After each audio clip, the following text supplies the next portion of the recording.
बुलढाणा जिल्ह्यातल्या सोयाबीन पिकावरती होमणी अळीचा प्रादुर्भाव झालेला आहे।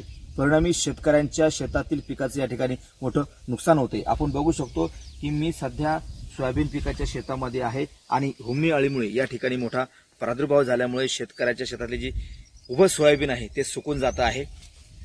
जिल्ह्यातल्या जवळपास 4 लाख हेक्टरवरती शेतकऱ्यांनी सोयाबीन पिकाचा या ठिकाणी पेरा केलेला आहे।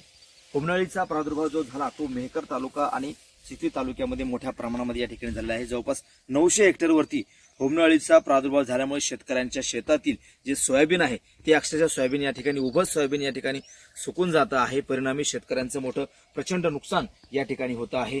अगोदरच सोयाबीन शेतकऱ्यांच्या घरामध्ये जी मागची सोयाबीन आहे ती शेतकऱ्यांच्या शेतामध्ये या ठिकाणी पडलेली आहे, घरामध्ये पडलेली आहे आणि बाजारामध्ये भाव नसल्यामुळे शेतकरी पुरता या ठिकाणी मेटाकुटी चाललेला आहे, आर्थिक अडचणीत सापडलेला आहे आणि यावर्षी मोठ्या अपेक्षेने शेतकऱ्यांनी सोयाबीन पिकाची या ठिकाणी काळजी घेतलेली आहे, मोठा खर्च केलेला आहे। मात्र होमणी अळीचा प्रादुर्भाव झाल्यामुळे शेतकऱ्यांचं प्रचंड नुकसान या ठिकाणी होते आणि तात्काळ कृषी विभागानं या ठिकाणी ज्या शेतामध्ये होमणी अळीचा प्रादुर्भाव झालेला आहे त्या शेतामध्ये बांधावरती जाऊन शेतकऱ्यांना मार्गदर्शन करणं आवश्यक आहे, जेणेकरून शेतकरी आपल्या या सोयाबीन पिकाला या ठिकाणी वाचवू शकतील। कॅमेरामन सिद्धू अक्करसह गणेश सोळंकी, TV9 मराठी, बुलढाणा।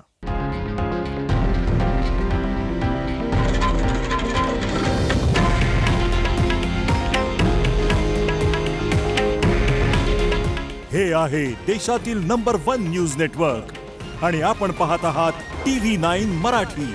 काळजी तुमची, हित महाराष्ट्राचं।